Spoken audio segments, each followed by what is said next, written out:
Alhamdulillah. Alhamdulillahirrabbilalamin. Kembali lagi di Islam Itu Indah. Jamaah Islam Itu Indah dirahmati Allah. Hari ini kita masih membahas tentang tema badai cobaan menjelang pernikahan. Dan ini Masya Allah kita lanjutkan lagi ya. Yang tadi sempat terpotong pada saat iklan tadi. Ini pertanyaannya adalah bagaimana seandainya duda nih. Seorang duda ya. Seorang duda. Dia ini ingin menikah lagi tapi nggak dapat izin dari anak-anaknya. Nah ini apakah pernikahannya harus tetap dijalankan? Tunggu dulu. Saya mau telepon anak-anak nontonnya. Coba sembilan. Gimana Ustaz Ilman menjelaskan mohon izin Ustaz Ilman? Masya Allah. Kalian anak-anak suruh nonton. Ustaz Maulana mohon izin. Ustaz Syam, Mas Fadli dan jemaah Islam Itu Indah yang dirahmati Allah. Dengan tanpa menggurui dan ini adalah dalam rangka watawassobil haq watawassobis sabr. Pertama begini. Seorang anak tidak boleh melarang ayahnya yang sudah duda atau ibunya yang sudah janda untuk menikah lagi. Diulang. Mau digaris bawah. Iya. Seorang anak tidak boleh melarang orang tuanya yang sudah duda atau janda untuk menikah lagi. Kenapa? Cobalah lihat sudut pandangnya bukan seorang ayah atau ibu. Tapi lihat sudut pandangnya dia sebagai apa? Seseorang yang butuh kasih sayang dari seorang pasangan. Itu poinnya. Jadi kalau ada yang bilang gini, Ustadz kan saya anaknya bisa masih sayangin orang tua saya. Iya, tapi mohon maaf ya, tentu ada perbedaan kasih sayang seorang anak dengan kasih sayang seorang pasangan. Maka itu yang harus dilihat oleh seorang anak. Maka tidak ada yang namanya restu anak. Yang ada adalah restu orang tua kepada anak. Tidak ada restu anak kepada orang tua. Tapi catatannya orang tua komunikasi sama anak. Orang tua ngobrol sama anak. Gitu ya Ustaz Maulana ya? Iya gitu maksudnya. Ngobrol. Aku tiap hari ngobrol. Ini langsung jadi status nih Ustaz Ilman. Jadi ngobrol, komunikasi. Sampaikan kondisi kita terutama kepada anak yang pertama mungkin. Karena secara kedewasaan kan dia sudah paham, sudah ngerti.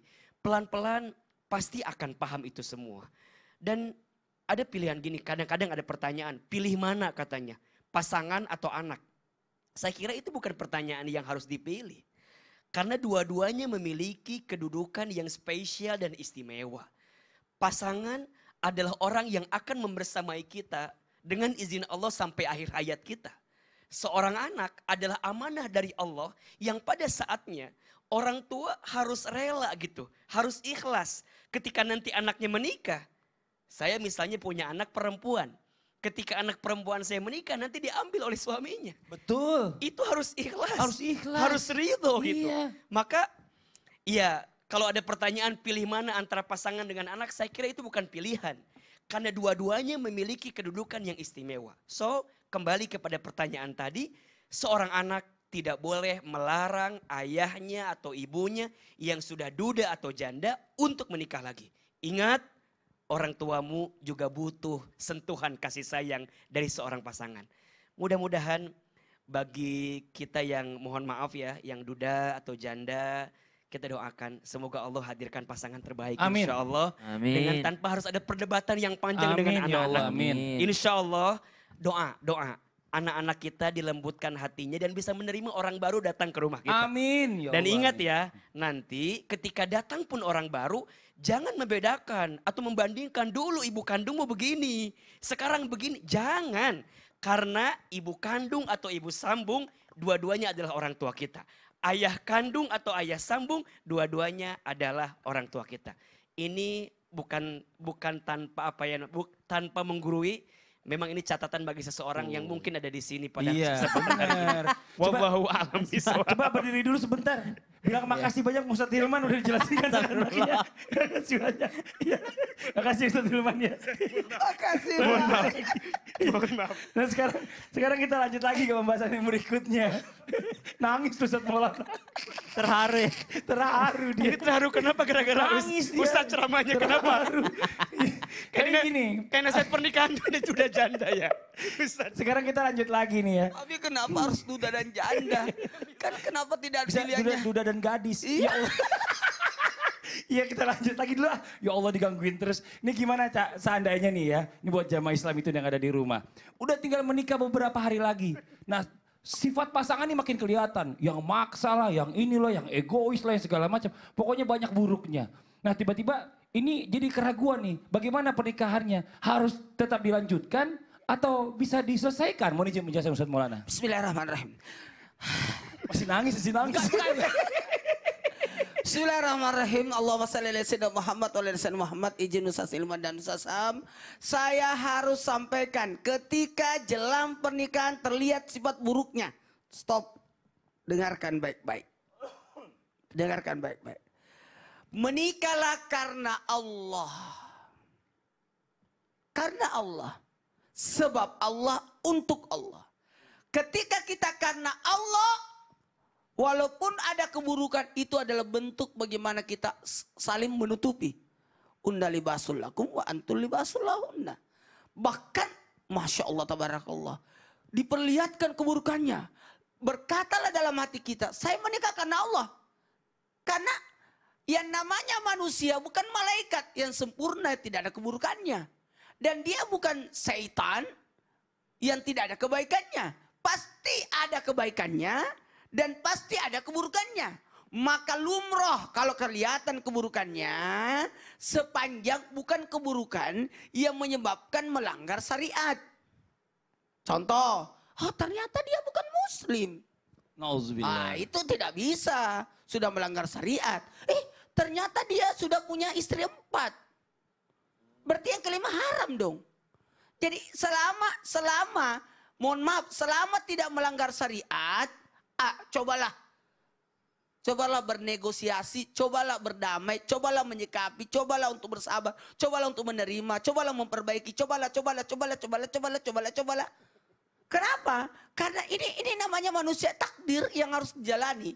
Mohon maaf tanpa menggurui, lebih memantapkan diri. Justru kita yang harus dipertanyakan. Gimana nih?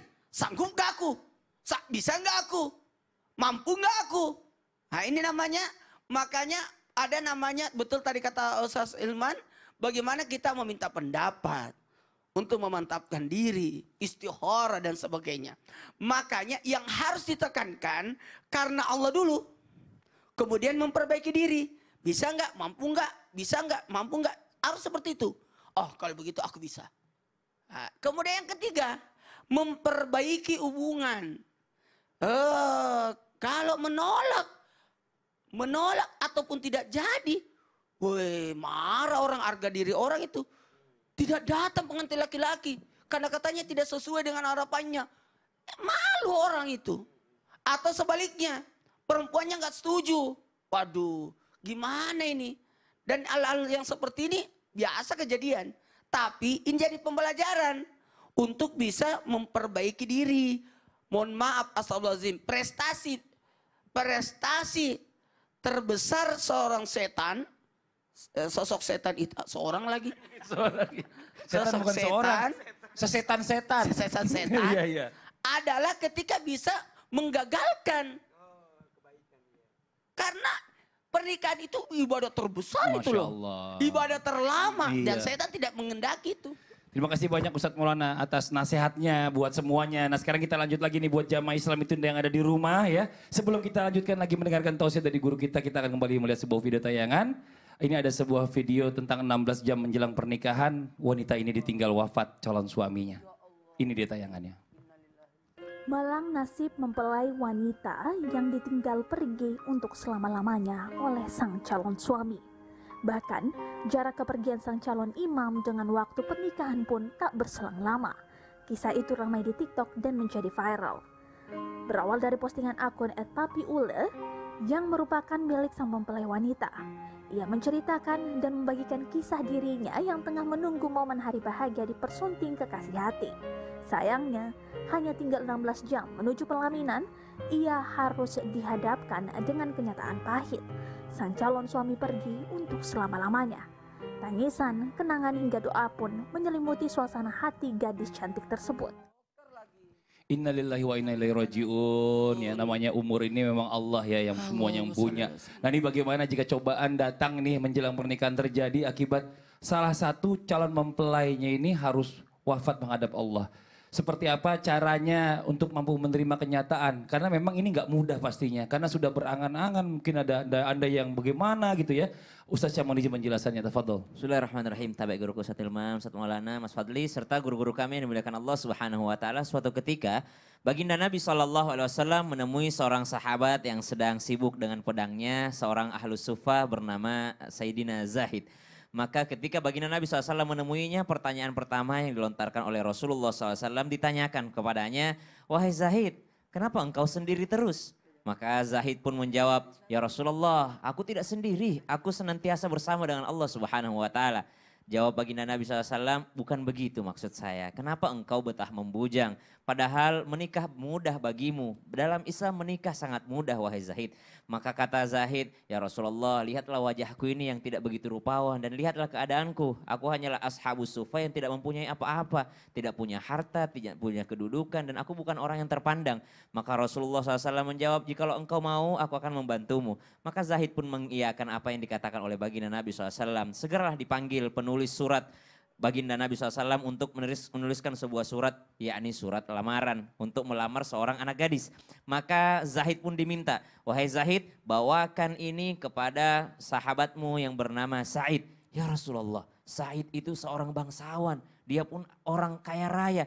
Dan putrinya pun seorang yang cantik jelita. Mana mungkin aku diterima?" Kata baginda Nabi SAW, "Ya udah bawa aja dulu." Maka dibawalah surat ini oleh Zahid ke rumah seorang sahabatnya bernama Sa'id. "Ada apa sahabatku, engkau datang ke rumah?" "Saya mengantarkan surat dari Rasulullah SAW." Dibukalah surat tersebut, ternyata berisi lamaran Rasulullah kepada Zulfah anak Sa'id untuk Zahid tadi. Maka subhanallah ketika dibacanya, "Tunggu dulu sahabatku, saya tanyakan kepada anak perempuanku." Ketika ditanyakan, anak perempuannya pun Zulfah pun mengatakan, "Wahai ayah, begitu banyak yang melamarku, tapi aku tidak menerimanya, aku tidak mau menerimanya, aku menolak lamarannya." Maka keluar dari rumahlah sang ayah mengatakan, "Sahabatku mohon maaf, bukan aku tidak menerimamu, tapi anakku yang tidak menginginkanmu. Maka sampaikanlah kepada Rasulullah bahwa lamaranmu ditolak." Terdengar daripada telinga Zulfah, anak gadis tadi dengan mengatakan, "Kenapa bawa-bawa nama Rasul?"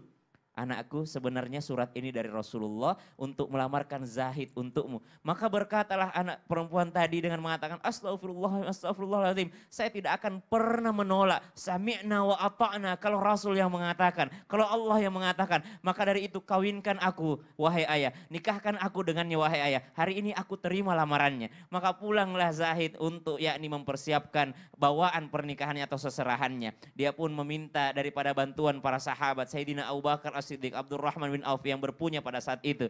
Ketika dikumpulkan, maka tersedialah untuk seserahannya. Tiba-tiba ada panggilan peperangan oleh baginda Nabi SAW. Maka Zahid pun mengatakan, "Saya akan menjual semua seserahan ini dan kubelikan kuda yang bagus untuk ikut berperang." Berkata para sahabat, "Wahai Zahid, nanti malam engkau akan berbulan madu. Kenapa engkau bermalam pengantin? Kenapa engkau mau merelakan dirimu untuk berperang?" "Tidaklah, takdir Allah akan berkata lain. Kalau saya syahid, alhamdulillah. Kalau saya pulang, saya alhamdulillah juga." Maka berangkatlah Zahid ke medan perang. Namun ternyata dia syahid di medan perang.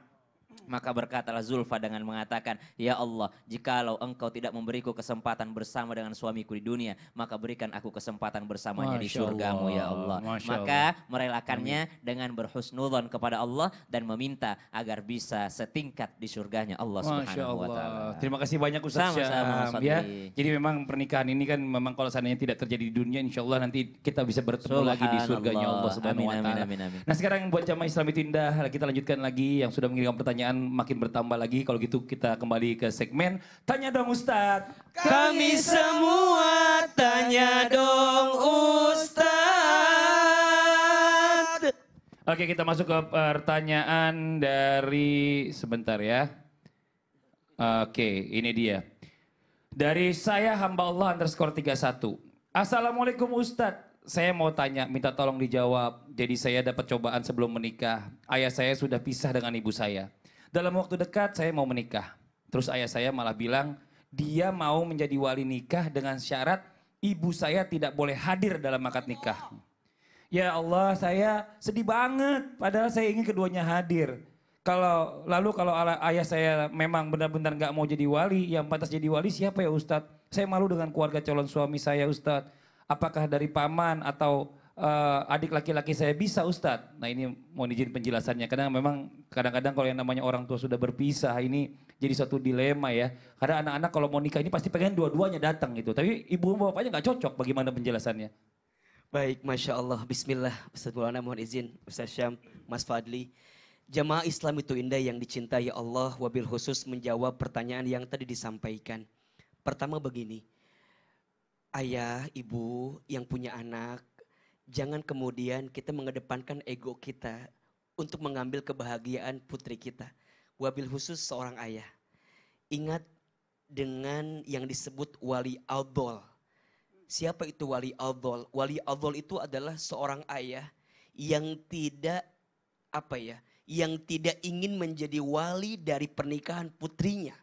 Karena alasan yang tidak jelas gitu. Termasuk yang tadi misalnya begitu ya. Maka hati-hati itu hukumnya dilarang dalam Islam. Ya ingat seorang ayah itu penting keberadaannya untuk menjadi wali daripada putrinya. Maka percayalah turunkan ego kita, turunkan sentimen kita atas kepentingan yang ada pada pribadi kita. Kepentingan anak jauh lebih penting.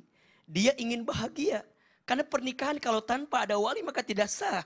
Maka oleh karena itu pastikan seorang ayah memiliki kelembutan hati untuk kemudian merestui anaknya menikah dan menjadi wali. Insya Allah itu akan menghadirkan keridhaan, menghadirkan keberkahan dari Allah Subhanahu wa taala. Ustaz, gimana kalau tetap nggak mau ini ayahnya? Maka nanti masuk kategori wali hakim selanjutnya boleh digantikan. Tetapi saya kira itu adalah jalan terakhir gitu. Lebih baik di awal dihadirkan komunikasi dulu. Siapa yang bisa menggantikan? Nanti bisa ke atas kakek, nanti bisa ke samping saudara kandung kita ya yang laki-laki, bisa ke bawah juga, bisa paman, bisa. Jadi itu bisa digantikan, tapi itu jalan terakhir. Jalan terbaik awalnya adalah komunikasikan dengan ayah kita. Sentuh hatinya, lembutkan hatinya, minta sama ayah kita. Ayah, kalau engkau tidak menjadi waliku, engkau tidak restu kepadaku, maka aku khawatir pernikahanku tidak mendapatkan keridhaan dari Allah Subhanahu wa taala. Jadi insya Allah komunikasi ini kunci utama. Karena apapun dengan komunikasi insya Allah ada jalan keluarnya. Wallahu a'lam bishawab. Terima kasih banyak Ustadz Hilman. Jadi buat para ayah jangan egois, jangan renggut kebahagiaan putrinya ya. Walaupun pernikahan Anda mungkin gak berhasil, tapi insya Allah doakan pernikahan anak Anda pasti berhasil. Amin, amin ya Rabbal Alamin. Amin. Nah buat jamaah Islam yang ada di rumah jangan kemana-mana. Setelah ini kita akan lanjutkan lagi. Saya masih akan kembali membacakan pertanyaan yang masuk. Jadi tetap di Islam itu Indah. Jamaah, jamaah. Alhamdulillah. Subhanallah.